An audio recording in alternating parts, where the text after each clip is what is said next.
While you're watching this right now, the world's largest financial institutions are making calculated bets that suggest profound skepticism about America's economic future. We're not discussing hedging strategies or routine risk management. We're talking about systematic repositioning involving trillions of dollars that only makes financial sense if you expect fundamental problems ahead. Major banks, asset managers, sovereign wealth funds, all quietly shifting their exposure in ways that reveal what they actually believe versus what they publicly state. Here's what should grab your attention immediately. Throughout financial history, there's a consistent sequence that plays out whenever a monetary system reaches critical stress levels. 4 distinct stages. Same pattern, same order, same eventual outcome. Every single time, without exception.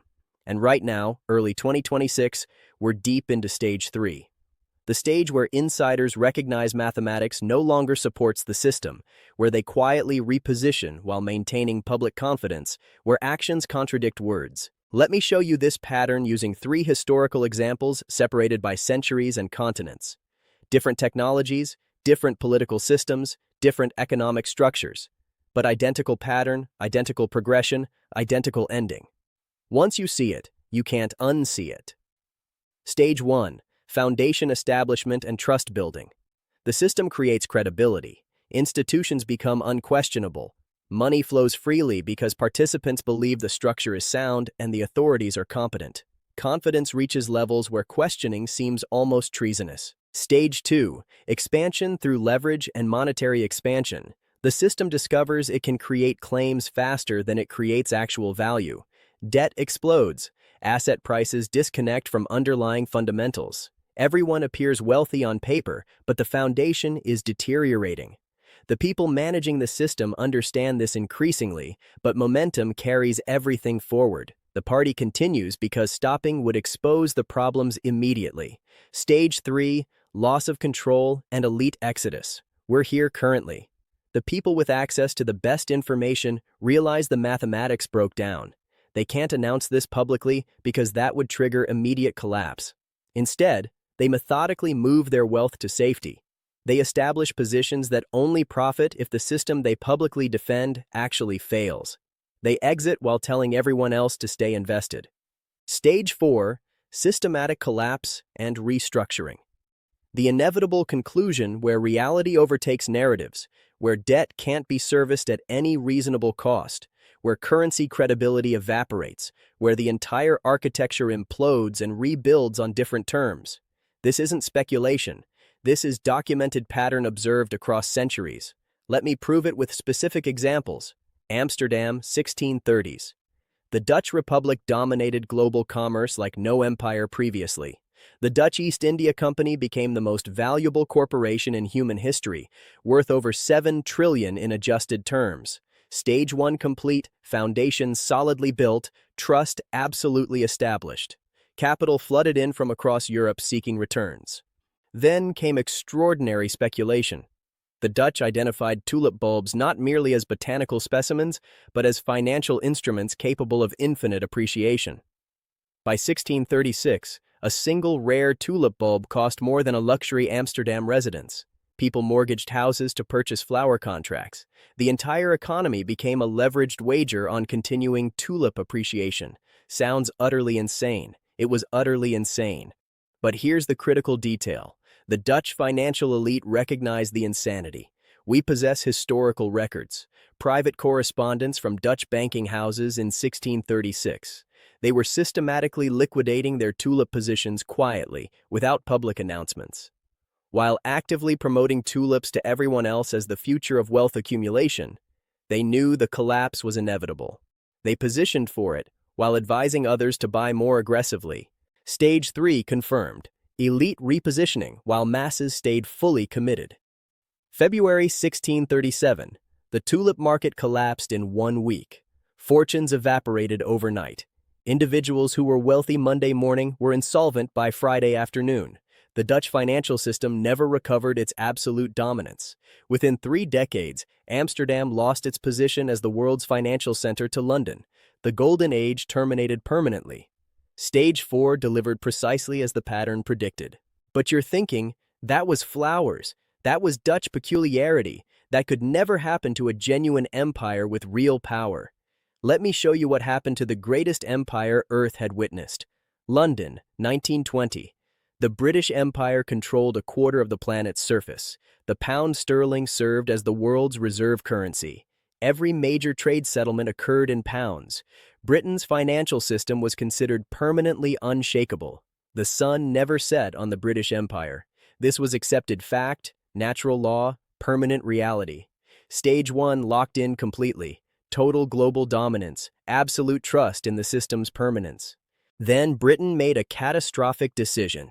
After World War I, they returned to the gold standard at the pre-war exchange rate. This meant printing massive currency volumes while claiming each pound still represented the same gold backing. Classic debasement. Creating money from nothing while promising value that didn't exist. By 1925, British debt had exploded to over 180% of GDP. They were borrowing to pay interest on previous borrowing. The spiral had begun, stage 2 in full manifestation. The foundation crumbling while the facade appeared impeccable. Here's where it becomes fascinating. In 1931, British financial institutions began a quiet exodus. Major banks started transferring gold reserves to New York. Wealthy families moved assets to American accounts. The Bank of England's own directors were diversifying out of sterling holdings, all while the government publicly insisted the pound remained stronger than ever, more reliable than any alternative. We possess the transaction records, the cables between London and New York, the private communications between banking executives. The pattern was unmistakable and systematic. The insiders were running for exits while instructing the public to remain calm and carry on. Stage 3 confirmed absolutely. The elite knew the empire was finished. September 1931, Britain abandoned the gold standard overnight. The announcement came Sunday evening. By Monday morning, the pound had crashed 25%. Within weeks, it lost 40% of value. The entire Commonwealth financial system collapsed. Countries that had trusted Britain for centuries watched their reserves evaporate. The empire ruling the world for 2 centuries lost everything in months. By 1944, the dollar replaced the pound as the world's reserve currency. Britain never recovered financial supremacy. Today, the pound is just another currency. The empire exists only in memory. Stage 4 completed exactly on schedule. But that was nearly a century past. You're thinking the world changed fundamentally. We have computers. We have data. We learned from history. Have we actually? Let me show you what happened just 35 years ago in the most technologically advanced economy on Earth. Tokyo, 1985. Japan was unstoppable. Their economy grew so rapidly that economists confidently predicted Japan would overtake America by year 2000. Japanese banks were the largest globally. Tokyo real estate became the most valuable on Earth. The grounds of the Imperial Palace were theoretically worth more than all of California combined. Think about that. One palace worth more than California. Japanese companies were purchasing Rockefeller Center, Columbia Pictures, Pebble Beach. American icons acquired like souvenirs. The Japanese miracle seemed absolutely real, inevitable, permanent. Stage 1 established perfectly. Total confidence, complete trust, unlimited capital inflows. Then the Bank of Japan made a decision that would eliminate a generation's wealth. They dropped interest rates to historic lows and flooded the system with cheap credit.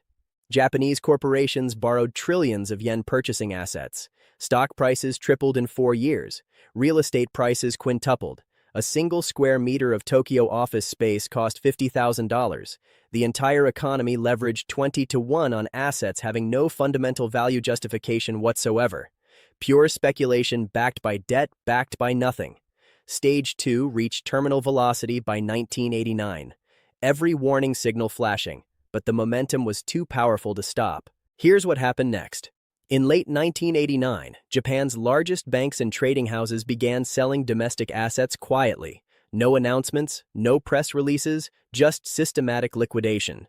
Internal communications from Nomura Securities show executives liquidating Japanese stock positions while recommending clients buy more aggressively. Mitsubishi transferred billions to overseas accounts. The Ministry of Finance's own pension fund reduced Japanese equity exposure by 40%.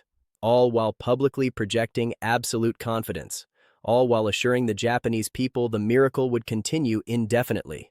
The pattern was textbook Stage 3 implementation, insiders exiting while the public accumulated more exposure.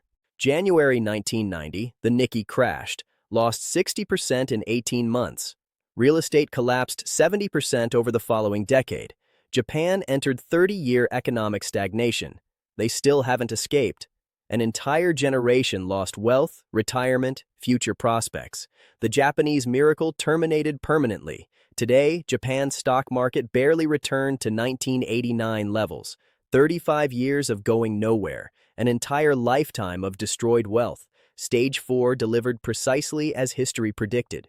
3 examples. 3 different centuries, 3 different continents, 3 different economic systems, identical pattern, identical progression, identical outcome every single time without deviation. Now here's where this becomes intensely personal. That same pattern is unfolding right now in America, and most people remain completely unaware. America's foundation stage lasted from 1944 to 2000. The Bretton Woods Agreement made the dollar the world's reserve currency. Every country needed dollars to purchase oil. Every major trade settlement used dollars. The Federal Reserve became effectively the central bank of planet Earth. American financial institutions grew into the largest in human history. Trust in the system reached absolute levels. Even when Nixon removed gold backing in 1971, the world continued using dollars. Why? Because America's military power, economic strength, and institutional credibility made it seem inevitable, permanent, unquestionable. The foundation was complete. Stage 1 verified absolutely. America became the new empire. The dollar became the new pound. The Fed became the new Bank of England.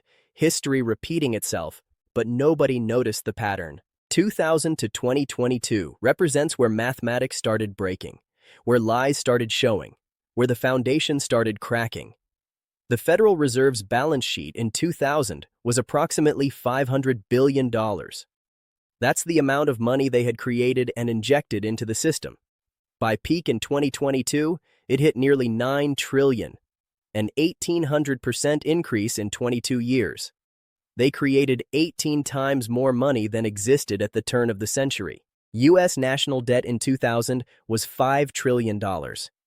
Today, it's $38 trillion, a 580% increase in just over 2 decades. But here's what genuinely matters. The thing keeping economists awake nights. The thing nobody wants discussing publicly. The debt grows faster than the economy. In 2000, U.S. debt was 56% of GDP. Today it's 124%. We crossed the mathematical point of no return in 2020. The point where you can't grow your way out. The point where you can't inflate your way out without destroying currency value. The point where interest payments alone consume everything. America now pays over $1 trillion annually just in interest on the debt. Not paying down principal, just servicing interest, just keeping current. That's more than the entire defense budget, more than all spending on education, infrastructure, and science combined, and it's accelerating relentlessly. By 2030, interest payments projected to reach $2 trillion annually. By 2040, $3 trillion. The numbers become meaningless after a while, but the trajectory is absolutely clear. The system is consuming itself, eating its own future to pay for its past. This is classic Stage 2 debasement, creating money faster than creating value, borrowing from the future, paying for the present, promising benefits that mathematically cannot be delivered. The Dutch did this with tulips, the British did this with war debt, the Japanese did this with real estate. America is doing it with everything simultaneously. Student loans, housing, healthcare, defense, Social Security, Medicare, all funded with money that doesn't exist. All promises that cannot be kept. Stage 2 confirmed absolutely. The debasement is complete. The foundation has rotted through. And now we arrive at the part that should genuinely terrify you. 2022 to present represents insiders moving quietly, systematically, ruthlessly. Let me show you what's actually happening behind the confident statements from central bankers and treasury secretaries. The largest financial institutions aren't just hedging risks, they're positioning for fundamental system change. Look at gold, For decades, central banks held U.S. Treasury bonds as their primary reserve asset, safe, liquid, dollar-denominated. In 2025, something historic occurred. For the first time since 1996, central banks collectively hold more gold than U.S. Treasuries in their reserve portfolios. More gold than Treasuries. That's not a minor rebalancing. That's a fundamental vote of no confidence in dollar-denominated assets. Gold surged 71% in 2025 alone, reaching over $4,500 per ounce before a recent correction. J.P. Morgan projects $6,300 in 2026. They're forecasting 800 tons of central bank gold purchases during 2026, driven by what they characterize as ongoing, unexhausted reserve diversification. This represents official sector recognition that currency diversification requires tangible asset accumulation as hedges against fiscal stress and geopolitical uncertainty. The Federal Reserve itself shows signs of Stage 3 behavior. In 2023, the Fed began allowing certain foreign central banks to convert Treasury holdings directly without going through open markets. Why would they create this special arrangement? Why establish a backdoor for certain countries to sell U.S. debt? Because open market selling would reveal the scale of the exodus. It would show how many countries are reducing dollar exposure, how many central banks are losing faith systemically. It would trigger panic, potential bank runs, currency collapse scenarios. So instead, they're creating quiet exits, ways for insiders to leave without alerting the public, without causing stampedes. This isn't speculation or conspiracy theory. This is documented Fed policy visible in meeting minutes and balance sheet operations. The ultra-wealthy are moving dramatically too. Family offices, private investment vehicles of billionaires have shifted asset allocation substantially since 2022. Reports indicate exposure to U.S. equities declining significantly, cash holdings increasing dramatically, gold and precious metals holdings surging, real estate outside the U.S. expanding considerably. They're not betting on America's continued dominance anymore. They're positioning for alternatives. They're moving wealth to safety while the music still plays. And here's what should keep you awake nights. These people possess better information than you'll ever access. They have data you'll never see. They maintain relationships with policymakers, central bankers, treasury officials. They have breakfast with people making the decisions. They know what's coming before it hits Bloomberg, before it hits financial news networks, before you have any realistic chance to react. And they're systematically exiting dollar-dominated positions while telling you everything remains fine, while recommending you stay invested, while promising the American economy is fundamentally strong. Look at their actions, not their words. Actions reveal truth. Words conceal it. Stage 3 confirmed. Elite repositioning substantially complete. The pattern never changes, only names and dates differ. What comes next, inevitably? Let me explain what happens in Stage 4 and why it's mathematically unavoidable, why it cannot be stopped, why every attempt to prevent it only intensifies the eventual impact. The mathematics are brutally straightforward. America's debt grows by approximately $2 trillion yearly. The economy grows maybe $400 billion in real terms. Real growth, not inflated nominal numbers, not accounting manipulations. You cannot shrink that gap through growth.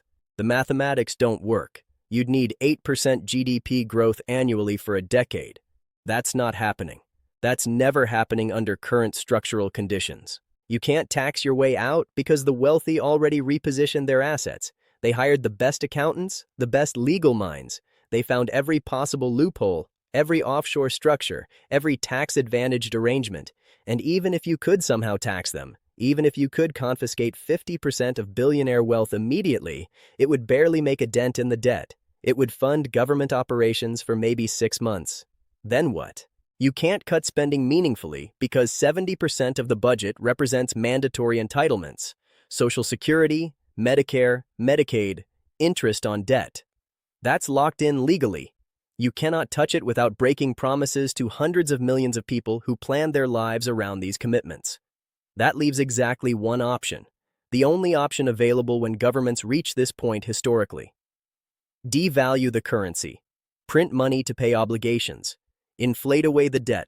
Make the debt smaller by making the dollars worthless. This is what every government in Stage 4 has done throughout recorded history, The Dutch did it, the British did it, the Japanese did it, the Romans did it, the Weimar Republic did it, Argentina has done it 6 separate times, Zimbabwe did it, Venezuela did it.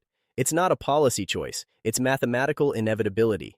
When you cannot pay debts, you print money. When you print money excessively, currency loses value. When currency loses value, everything denominated in that currency collapses proportionally. Here at Next Generation Finance, we examine these patterns because understanding historical cycles helps you position appropriately regardless of what mainstream narratives claim. The question isn't whether this pattern completes. History is absolutely clear on that point. The question is timing and severity. Not if, when. Not whether, how dramatically. The insiders have already made their moves. They've repositioned wealth. They've established hedges. They've prepared for what's approaching. You can see it in their actions. Not their public words, their actual actions. What they're doing with their own capital when they believe nobody's watching closely. This is not financial advice. Always do your own research and consult with qualified professionals before making investment decisions. If this analysis fundamentally changed how you're viewing the current financial system and America's fiscal trajectory, subscribe to this channel immediately and activate notifications. These patterns unfold over years and decades, but critical inflection points happen suddenly. Understanding the 4-stage pattern puts you ahead of 99% of people who won't recognize what's happening until it's irreversible. Comment below and tell me, do you believe America is genuinely different this time, or are we following the exact same path as every empire that came before? The pattern is absolute. The evidence is overwhelming. Your decision determines everything.